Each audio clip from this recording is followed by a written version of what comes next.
আসসালামু আলাইকুম। Welcome to সহজ স্কুল। গতবারের মতো নতুন আরেকটি ক্লাস নিয়ে হাজির হয়েছি। আজকে আমরা আমার বাংলা বইয়ের পার্ট 4 নিয়ে আলোচনা করব, অর্থাৎ আবার পড়ি কার চিহ্ন। ওকে, তো তার আগে কথা বলিনি আমরা কি নিয়ে আলোচনা করব, অর্থাৎ এখানে কিছু সমস্যা আছে, সমস্যাগুলো ইনশাআল্লাহ সমাধান করব। তারপর এখানেও দেখো কিছু সমস্যা আছে, অর্থাৎ খালি করা আছে, এগুলো আমরা সমাধান করব। তারপর অনুশীলনের মধ্যে কিছু সমস্যাগুলো আছে, সেগুলো ইনশাআল্লাহ আমরা সমাধান করার চেষ্টা করব। তো চলো এখন আমরা প্রথম থেকে একটু পড়ে আসি। আজকের পাঠের বিষয়বস্তু হচ্ছে আবার পড়ি কার চিহ্ন, অর্থাৎ এখানে কার চিহ্নগুলো একটু দেখি। দেখো এখানে প্রথমে দেখা যাচ্ছে আকার, কেমন? এটা হচ্ছে ইকার, এটা দীর্ঘিকার, এটা হ্রস্বকার, এটা দীর্ঘৌকার, রিকার, একার, ঐকার, ওকার, ওকার। ওকে, এগুলো কিন্তু সবগুলো কার চিহ্ন। আচ্ছা দেখো, নিচের বর্ণগুলোর সাথে কার চিহ্ন যোগ করে শব্দ বানায়, অর্থাৎ নিচে দেখো ক, বর্গীয় জ, ত, প, ম, এগুলো কি সবগুলো এক একটা কি বর্ণ, তাই না? তাহলে বর্ণগুলোর সাথে কার চিহ্ন যোগ করে শব্দ বানায়, অর্থাৎ আমাদেরকে এই বর্ণগুলো দিয়ে কার চিহ্ন, কার মানে এই যে এইগুলো দেখতে পারতেছো না কতগুলো কার চিহ্ন, এই কার চিহ্নগুলো যোগ করে আমাদেরকে শব্দ বানাইতে হবে। ওকে, তো চলো এখন আমরা সমস্যাটি সমাধান করে আসি। শিক্ষার্থীরা লক্ষ্য করো, এখানে আমরা এই যে ক দিয়ে দেখতে পারি, এখানে কি ব্যবহার হয়েছে দেখো আকার, কেমন? ক আকার কা, ক কাক, ক ইকার ক্রি, যেহেতু এখানে বর্ণটা হচ্ছে ক, তাই না? তো তাহলে প্রত্যেকটা জায়গায় আমরা যে ক লিখবো ওই ক দিয়ে কি করতে হবে, শব্দ তৈরি করতে হবে। তবে আমাদেরকে কার চিহ্ন অবশ্যই ইউজ করতে হবে। যেমন দেখো ক আকার কা, ক কাক, ক ইকার ক্রি কৃষক, ক দুর্গার কু ল কি হবে কুল, কোকার কো ম ল কি হবে কোমল। অর্থাৎ তোমরা এভাবে করে বাকিগুলো ইনশাল্লাহ চেষ্টা করবা, কেমন? আমরা তোমাদের বোঝার জন্য এই চারটা চারটা করে দিয়েছি, তোমরা বাকিগুলো করবা। আচ্ছা দেখো, তাহলে এখানে ক দিয়ে আমরা কি লিখতে পারি, কাক, কৃষক, গোল, কমল ইত্যাদি।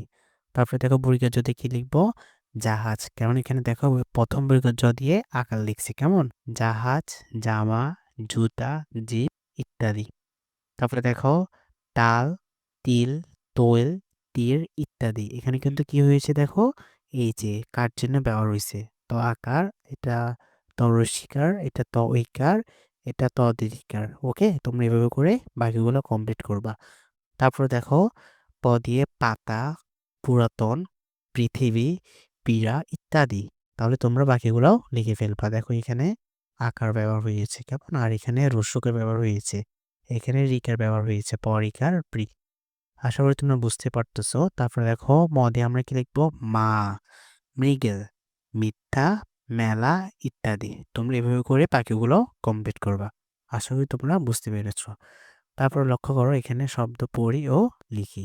তোমরা কি করবে, এই কৃষিটা দেখে দেখে এই যে নিচে ঘরে লিখবা। তারপর দেখো তৃণ, এটাও কি সেম ভাবে লিখবা। তো চলো এখানে আমরা উত্তরগুলো লিখে দিচ্ছি।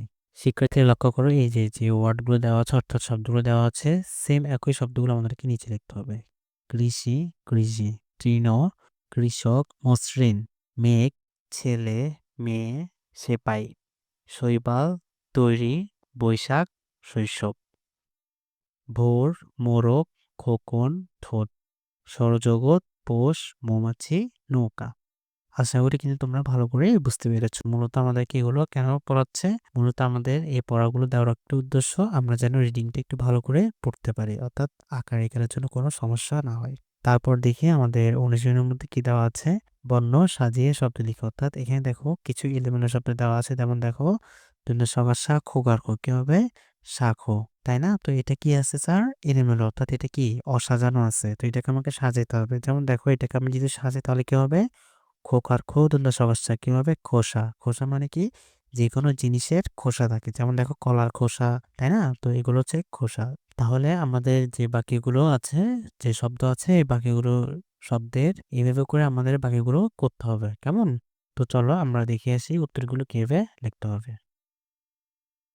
শিক্ষার্থীরা লক্ষ্য করো, এখানে আমরা দেখো সাজিয়ে রেখেছি খোসা। তারপর দেখো এটাকে আমরা সাজিয়ে রেখেছি জিনিস, চকলেট, আমলকি, রমজান, পৃথিবী, দৈনিক, কোটা, দেখাশোনা। অর্থাৎ উপরে যে শব্দগুলো দেওয়া আছে এগুলো কিন্তু কি জানো, এলোমেলো করে দেওয়া আছে। ওকে, তাহলে আমাকে এই এলোমেলো শব্দগুলোকে আমরা এভাবে করে সাজিয়ে রেখেছি। ওকে, তোমরা এগুলো বাসায় প্র্যাকটিস করবা। আশা করি তোমরা পার্ট 4টি খুব ভালো করে বুঝতে পেরেছো। পরবর্তীতে আমরা পার্ট 5 নিয়ে আলোচনা করব। তো আজকে এটুকু পর্যন্ত। সবাই ভালো থাকবা, সুস্থ থাকবা। আসসালামু আলাইকুম ওয়া রাহমাতুল্লাহ।